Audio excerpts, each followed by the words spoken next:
Hill House stood alone on a rise of land, its angles slightly wrong, its rooms holding a chill that seemed to settle under the skin. People in town spoke of it in lowered voices, as if the house itself listened. For more than 80 years, no one had lived there for long. A few tried, but they always left with hurried steps and eyes that avoided the upper windows. Some said the house was born wrong, that the skewed lines of its construction left no space for peace. Whatever the truth, Hill House waited, patient in its silence. Dr. John Montague, a scholar of the supernatural, was determined to understand the strange presence that clung to the estate. He rented the house for a summer and invited a small group of people who had encountered unexplained events in their pasts. His hope was simple: if Hill House was truly haunted, it would reveal itself to those who were already touched by the unusual. One of those invitations reached Eleanor Vance, a woman 32 years old with very little to call her own. For 11 years she had cared for her ailing mother, listening to the demands, the constant calling of her name, the never-ending need for attention. By the time her mother died, Eleanor felt hollowed out. Her sister wanted control of the family car. Her brother-in-law dismissed her needs.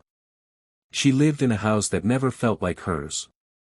When she saw the letter from Dr. Montague, she felt a flicker of something she hadn't felt in years. It wasn't joy exactly. It was the thought that she could go somewhere, say yes. Begin something new. She told no one. She simply took the car she partly owned, though her sister argued otherwise, packed what little she had, and drove away before anyone could stop her.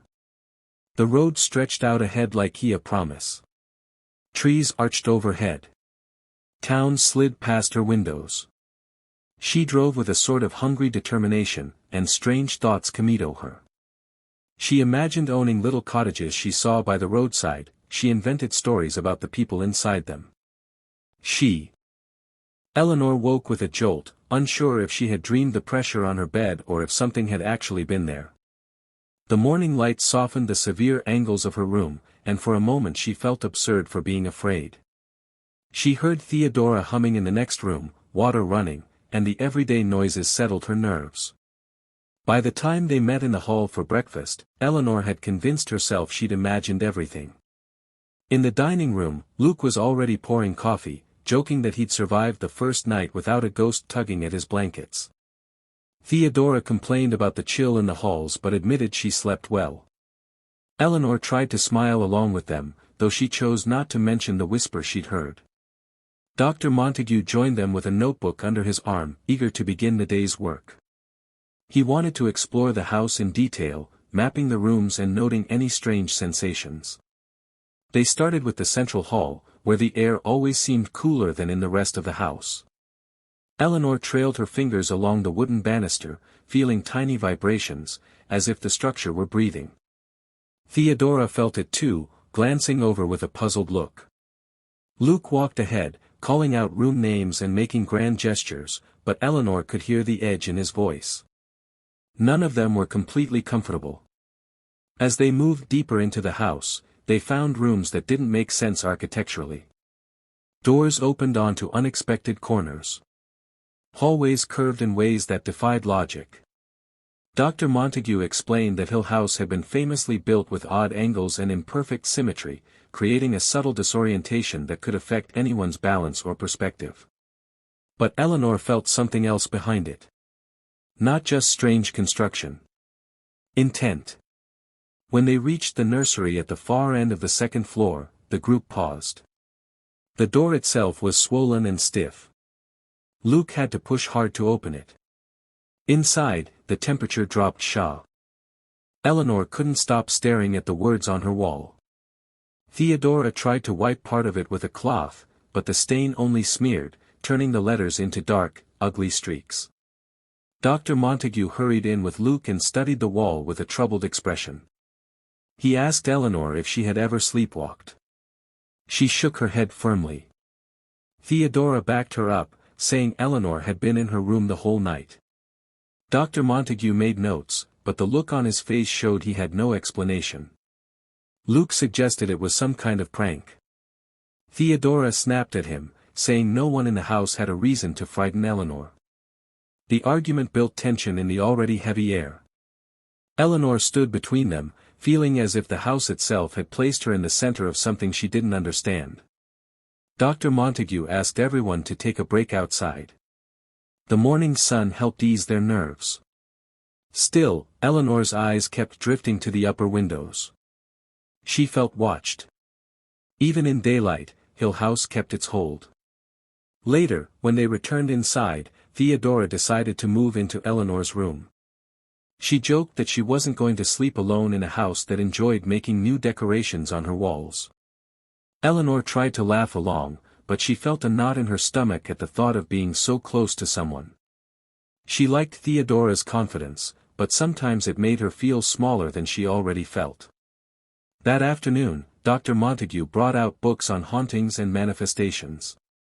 He wanted them all to read, discuss, and compare experiences. Luke skimmed his book lazily, making occasional jokes.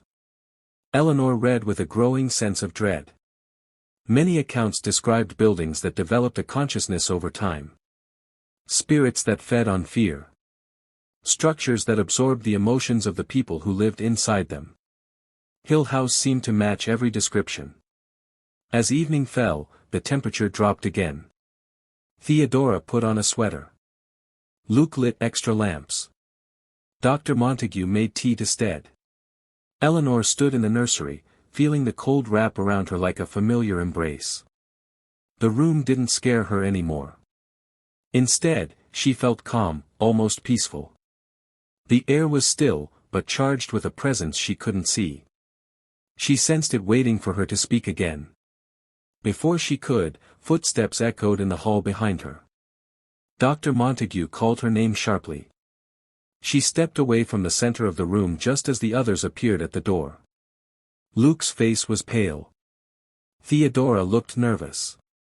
Dr. Montague, notebook in hand, demanded to know why she had come there alone. Eleanor shrugged, trying to laugh it off. I was only exploring. But the others weren't convinced. Theodora insisted they leave the nursery.